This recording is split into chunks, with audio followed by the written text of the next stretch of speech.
So tonight I would like to invite you into a very old way of seeing the world. I would like to connect with the ancient Greek world, Egyptian and Mesopotamians, and how they understood their relationship to the cosmos. The cosmos for them meant a beautiful order for the ancient Greeks. And they borrowed this idea from Egyptians. And Egyptians had a word, ma'at, and this word meaning harmony and beautiful order as well, and justice. So we start with this harmonious cosmos and participative.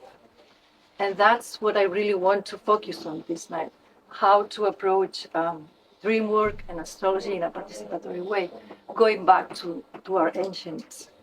So astrology literally meaning astro meaning star and logi coming from logos meaning communication. So the basis of astrology would be communication from the stars and to the stars. Again, this feedback, this participatory approach. I guess most of you have heard of the Oracle of Delphi and how the very famous words, know yourself. In fact, it didn't just mean know yourself in a psychological way, it meant know yourself and the relationship that you have with a higher order in the cosmos. And that was exemplified beautifully by Plato in his myth of air, where he explained that our soul comes from the stars, we incarnate in the earth. Then once we are born, we forget about everything, and life could be like a path of remembering back where we come from. And so they said virtuous life, especially the Stoics, could be the way of remembering this, going back to where we come from. And I will start talking about Pythagoras. Pythagoras was a philosopher, ancient Greece, 500 BC, and he traveled worldwide. He lived in Egypt with Hierophant, and he learned all the mysteries in Memphis. Then he went to Babylon and he learned astrology with the Magi. And he took back all this wisdom to ancient Greece. And then his other philosophers who followed him, like Plato, Socrates, they preserved this knowledge. And as I said, Plato was explaining how our soul travels and the idea that the soul, the movement of the soul in a living cosmos. Because they considered that the soul comes from the world soul. And of course they had this myth of the demiurge that crafted us as a copy of the original God. When we die, according to this myth of air, we would go back to the star that we belong, but we would stop in the different planets. And in each planet we would spend some time reflecting on the qualities that connect the planet to a deeper pattern. For example, spending some time in Mars to reflect on how we express courage, assertivity, spending some time in Venus to see our ability to make connections, to relate, how we have been maybe sometimes too much depending or longing for relationships, and so on, or living some not so positive qualities like arrogance in the sun, etc. And then finally going to the star where we belong, in case while living here on Earth we practice a virtuous life. Another interesting thing about ancient Greek philosophy was that how they considered myths in a threefold category. For them, myths had this psychological aspect of recognizing our deeper myth, our archetypes, and how this is configuring our personality. Then the philosophical aspect of myth, meaning how to live a virtuous life so that we can express the higher manifestation of the archetype, and the cosmologic aspect of the myth. Then now I would like to talk to you about Iamblichus. Iamblichus was a Neoplatonist. He was very famous because he wrote The Life of Pythagoras, 10-book volume.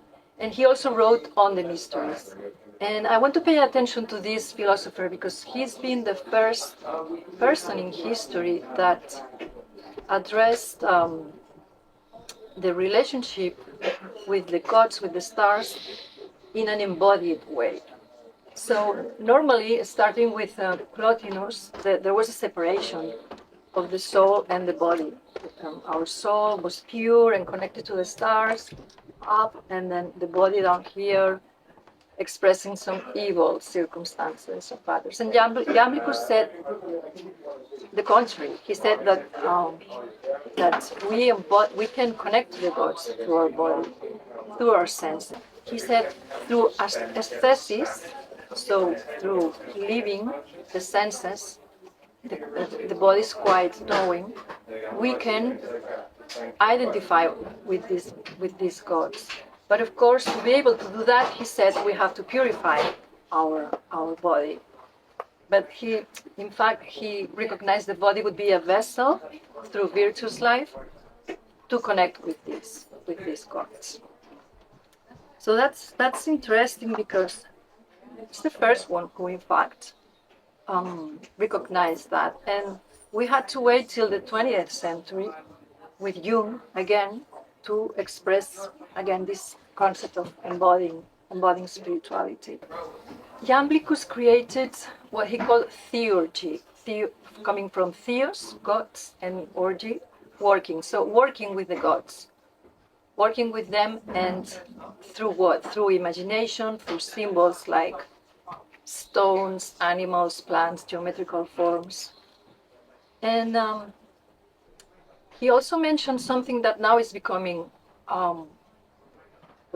well known, hypnagogic state. Maybe some of you have heard of the dream work of Robert Bosnak and Stephen Eisenstadt, and how they are working dream work with as the figures are alive and you can feel what is happening in your body. But Iamblichus was the first one to say that. And he said that to receive the gods, first of all, through bare attention, what in the Greek word is prosoche, you can reach an ecstatic state of mind and body, and then access this connection with the gods. And the hypnagogic state would be in between waking and sleeping. So more or less the active imagination, right, that Jung has described to us. And I think we have to recognize that Iamblichus was the first one to say. He also considered dreams as very powerful symbols to connect with our spiritual nature. He talked about God-sent dreams, like healing dreams, and prophetic dreams. Like many other Neoplatonists and Greek philosophers in general, he considered that failure to receive in the Greeks would produce a state of ignorance, and this state could convey illnesses and fate-like events. And again, that's something that Jung has explained to us, that if we don't recognize our archetypes, we could express these complexes and symptoms. Maybe some of you have found sometimes repeating some emotional patterns or sabotaging goals, and we realize that we do it over and over again. That's like something that is stronger than our will. And here we are talking about these deeper archetypes, unrecognized, working from the unconscious life. And they return, but they are in the collective unconscious, and we must identify them. But of course, maybe you're familiar with Jungian archetypes like the shadow, the child, etc. He didn't mention the planetary archetypes. But why he didn't mention the planetary archetypes? Because at that time, the same with Assagioli, astrology was not very well considered, neither today. But when they lived, even worse. So my idea is that he built these archetypes so that they could be well received in that moment. Because if you read the Red Book from Jung by Liz Green, you will see how he was working with the natal chart of his clients. And in a letter to Jung, he expresses every night. I look to the natal charts of my clients in the last part of his life. The same with Asagioli. So, well, that's my idea, and I don't know if you will agree or not, but I think that's the way they could express, communicate these very important archetypal energies to us. The same as the Iamblichus, Jung told us when these archetypes are ignored, they express themselves as symptoms, complexes, and so what can we do with that? We can do is connect the symptom to a myth. And instead of saying what is wrong with me, instead of clients saying what is wrong with me, guide them to see what myth is expressing now through me, and how can I nurture this myth. In a way, if we work with archetypes and myths, we are relieving the responsibility, the stress on the client, because there is something in between me and my problem, which is the archetype that is from the collective unconscious or from the world soul, as you prefer. And that is helping me sustain my anxiety, my anger, my complexness. So what Jung said, the natal chart is a mandala that expresses the totality of our psyche and personality. The most important thing for me that Jung made and discovered and created was active imagination. And that's why I wanted to explain to you Iamblichus first, because it's exactly modern nights for the 20th century. Active imagination is this theurgy that Iamblichus proposed with these autonomous images that we dialogue with them and differentiated from fantasy because we are not directing the images expressed to us in a higher state of consciousness. I like to guide clients to somatic awareness.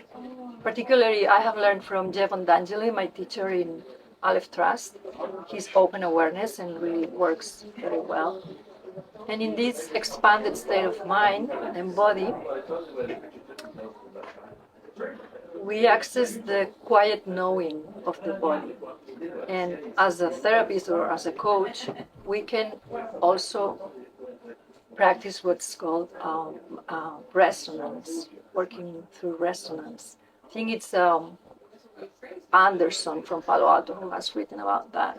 So, yeah, we start with the symbol, but at the end, if we are in expanded state of consciousness, the symbol opens a door. It's like a threshold, the liminal space, also through the senses. And then we experience this resonance with our clients. And for me, that's been the most important part. Yes, the dream symbol, the archetype, they offer a lot of meaning, but it's the relationship that we can achieve with our clients. The same thing that when we were saying, what does the star mean? What does astrology mean? It's a relationship and listening. When applied through archetypes, for me, it could be integrating all these fragmented aspects of the soul, as ancient Greeks expressed, that when we are born into this system, we're fragmented. We come from unity, we are born, we are fragmented. How are we fragmented? Through archetypes, our emotions, the moon, rise, Mars, intellect, Mercury, etc. Sometimes they work harmonized, sometimes they don't. Sometimes we project, we deny. So when we are taking into account this individuation Jungian process, yeah, we could work with how are we expressing, how are we harmonizing these archetypes so that we can just integrate all these forces in our unique mandala, which is our natal chart. Another important figure of this archetypal psychology is James Hillman. James Hillman was working with Jung, and in fact he was the director of the Jungian Institute in Zurich for a time. But at the end, he created his own archetypal psychology and imaginal psychology. Well, he was also saying the same thing about active imagination and dialoguing. with these gods and images, he insisted very much on the polytheistic aspect of the psyche, and he said we shouldn't be diagnostic all the time and trying to catalog the illnesses and the mental problems. He said that the myth is expressing mostly through these mental illnesses and these pathologies and depression and anger and so on. And if treated with veneration, as the ancient Greeks did, we can dialogue with these dark forces or so powerful forces. Instead of controlling them, listening to them and dialoguing with them to restore our fragmented soul. Approach of Hillman, he said, let the images speak to you.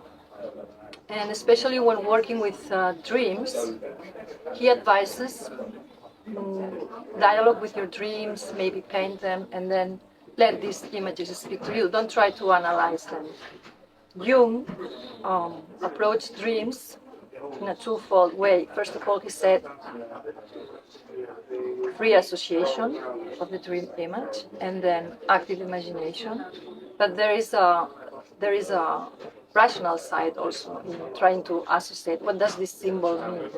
And Hillman insisted more on just letting the image speak, not trying to analyze very hard.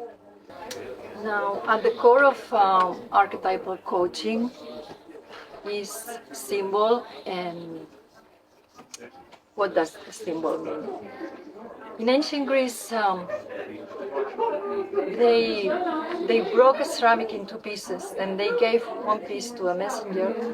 And when the messenger found the receiver, if the two pieces of ceramic fit together well, they said, okay, the message is true. So what does it mean? Something broken reunites. So we unite these divided aspects of the psyche through the symbolic work. And also, I didn't mention that Jung talked about the transcendent function and the unifying symbol as this process of building a symbol after having worked with the images of the unconscious through dream work, through archetypal work, building a symbol, creating a symbol, not building, creating a symbol, and he called this the unifying symbol. And I have experienced that with my clients. So we have worked with dream images and archetypal symbols in a dialogue in active imagination. And after active imagination, what I've seen is that they become very creative in wanting to draw a symbol or a vision board or something with clay.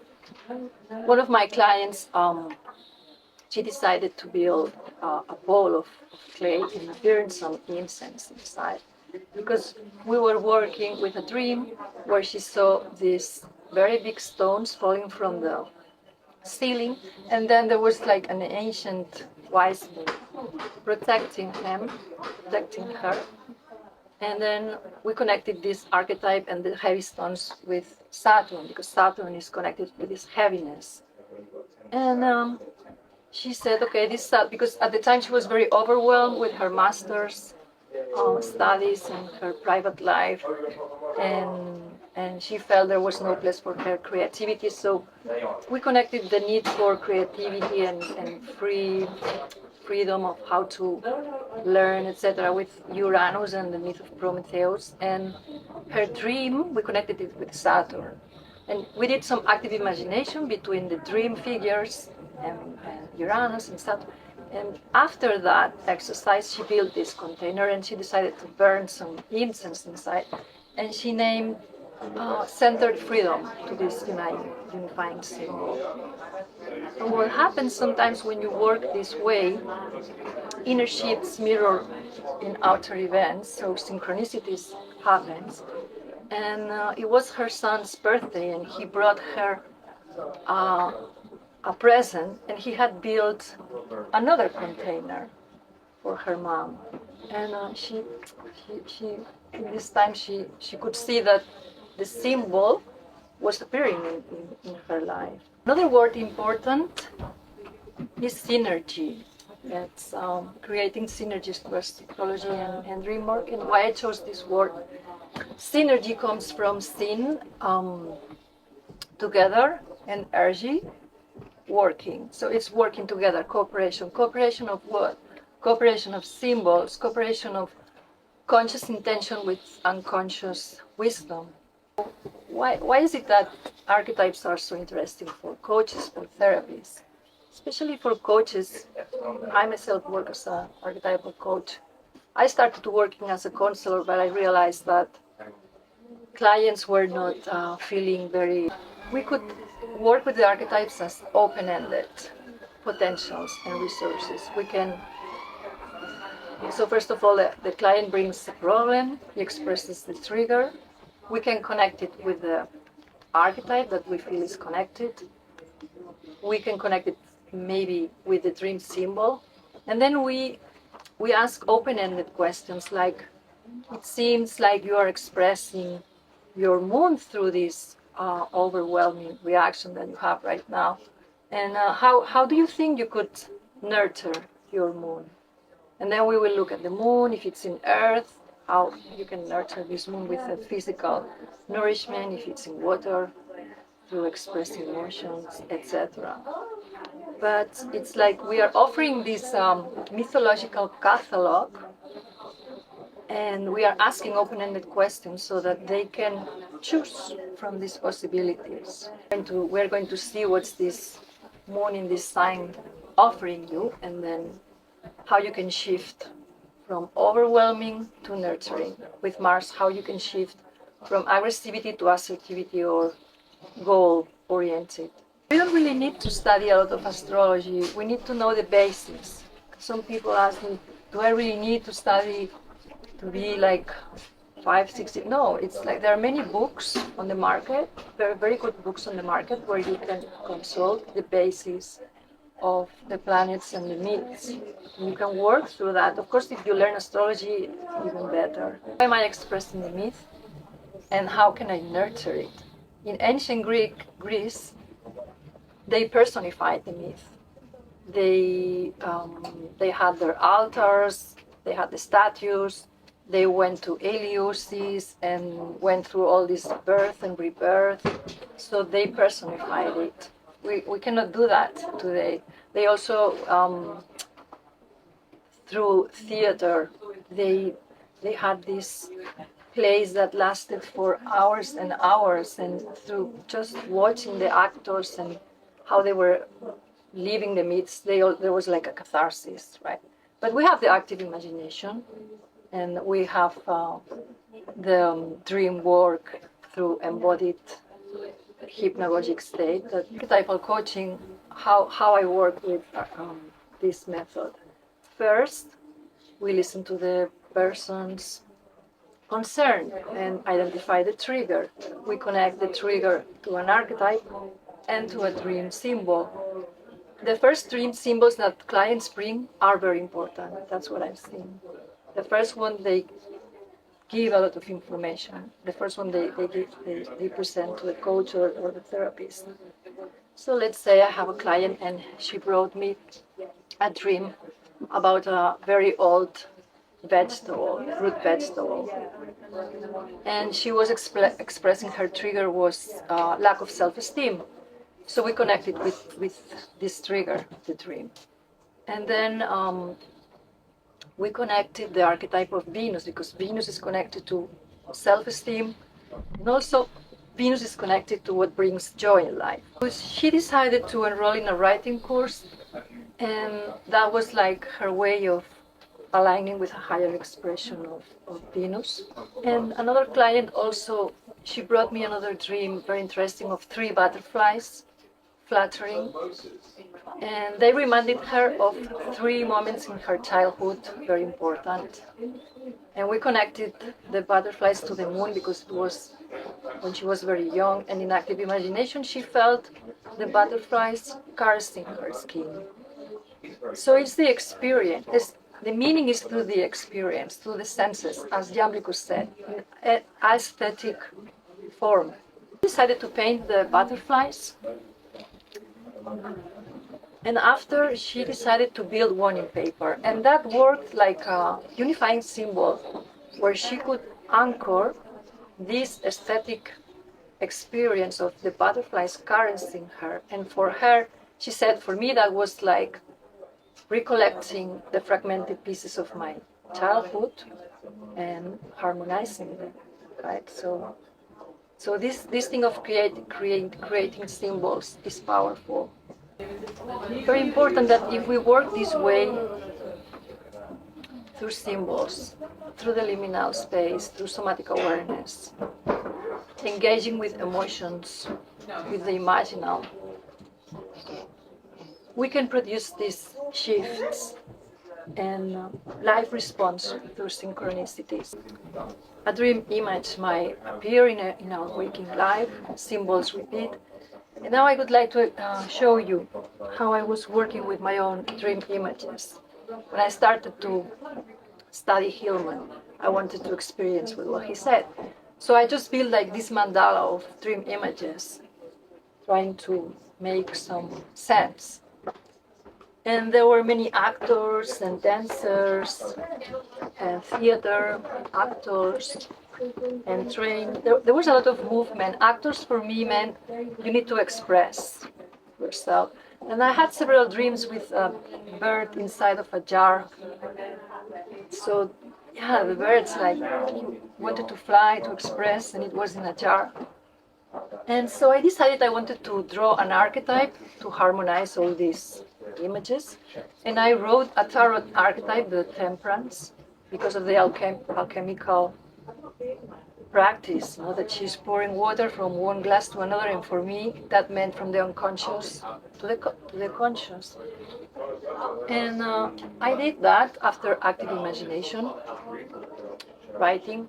And then I woke up to the kitchen to drink some water. And what I did is I poured glass from one glass to another. And then I thought, what am I doing? So it's like the symbol coming alive. And that's magical. That's the magic of life, I would say, of life, no, of working with symbols in this way.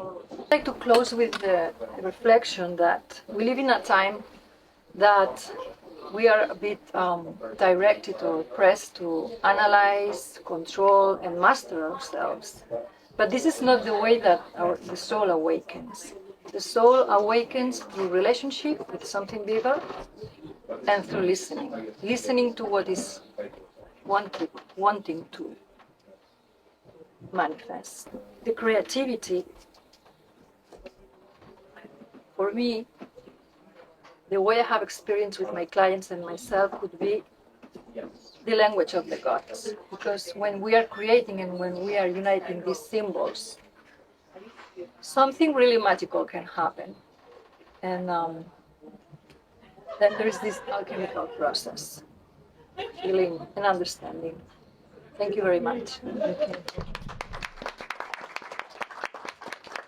Then I ask a question if nobody else wants to. Yeah, go ahead. Yeah, go ahead. When I was a young girl, I actually, without knowing all of this, what you just said, I did this in my head, like what Greek god would I identify with, for example. And then I realized sometimes it doesn't help because there isn't a really good resolution. For example, if you think of Medusa, that's a really bad fate she had, and it became hers. And how would you recommend?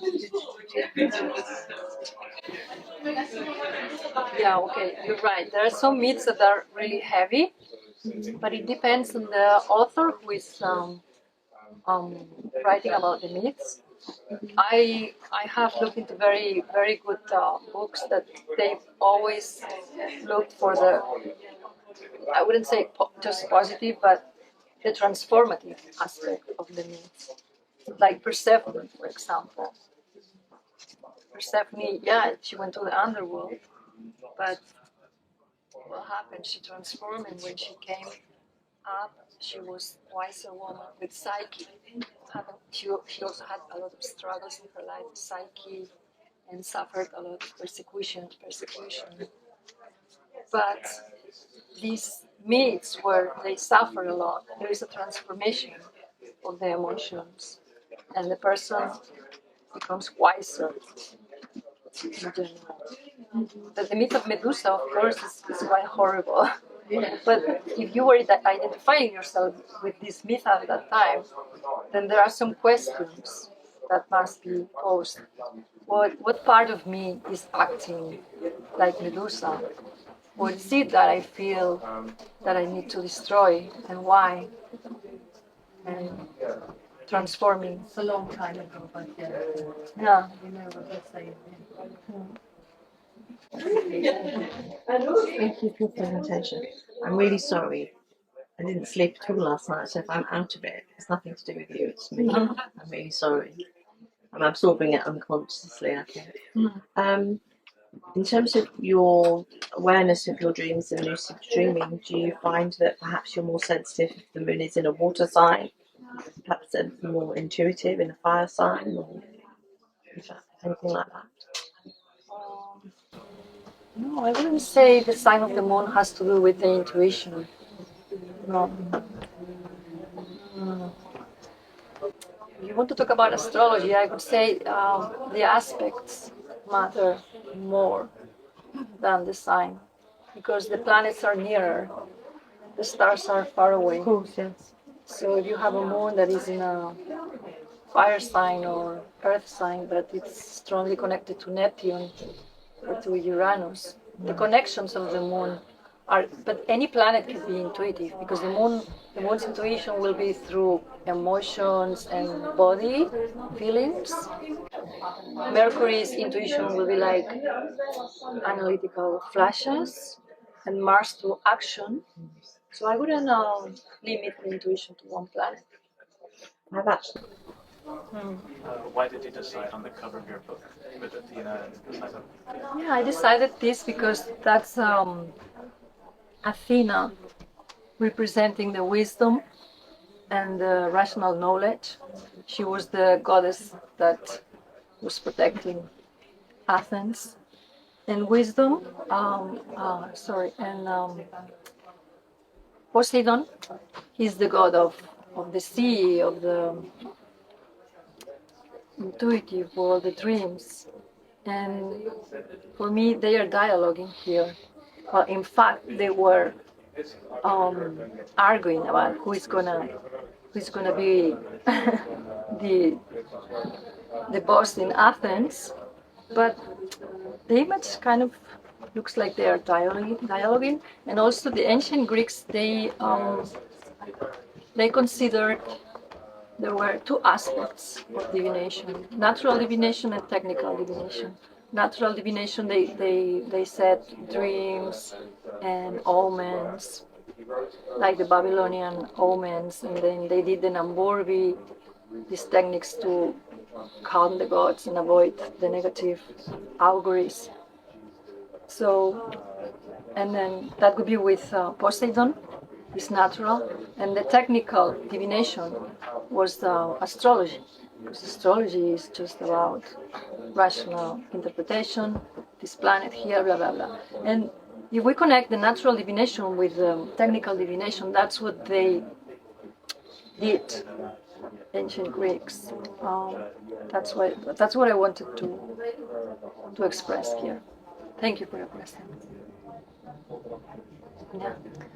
You said that the soul awakens when in relation to the other and something else. Can you talk more about the soul awakening? The soul awakens through relationship with the higher energies, the archetypes. With the archetypes, not with another person. Also with another person, Okay. Because when we relate to other people, there's like your gods and my gods, and all interacting together. It's all a mess. This is the synastry. And people bring the archetypes themselves. Yeah, and then there's the projection of my archetypes with yours, because I deny, and many things happening here. Yeah, interesting, the synastry. Did I answer? Yeah, sure. Okay. The second question was, what are your thoughts on fate and causality? Because I know that Jung talks about how becoming conscious of these patterns and stories allows one to transcend becoming fate or becoming solidified as fate. So I wonder what you think the relationship between fate and causality and consciousness. Yeah, that's a very good question. Of course, all this work that I was explaining, it's addressed to soothe the fate events that we are probably all have to live. But if you ask me if we can escape fate 100%, I don't know. But I know that we can express, let's say, fate events like transits, planetary transits like Saturn. Saturn can be very heavy sometimes because requires us to work a lot and obstacles and sometimes things that don't come on time and we have to wait. But what's the thing about Saturn? That if we accept it, then we grow through steadiness, we can focus on goals, we also become more like reliable, integrity. And I think, well, what the Greeks, ancient Greeks said is that if you honor the gods, if you honor them, they did it through rituals, through all this participation, etc. Personify the myth. The myth can express in another way, and I also believe that, like, we can use the astrological knowledge, what transits are coming, what is the person living, and talk about the possibilities that this planet will be happy with, like what does Saturn want? Structure, hard work, commitment. What does Mars want? Action. What does Pluto want? Death of something. All that is not serving me anymore.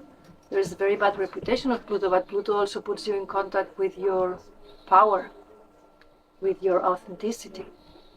So Dane Rudyard, this famous astrologer, transpersonal astrology, he talked very much about crises expressed through planetary transits as opportunities.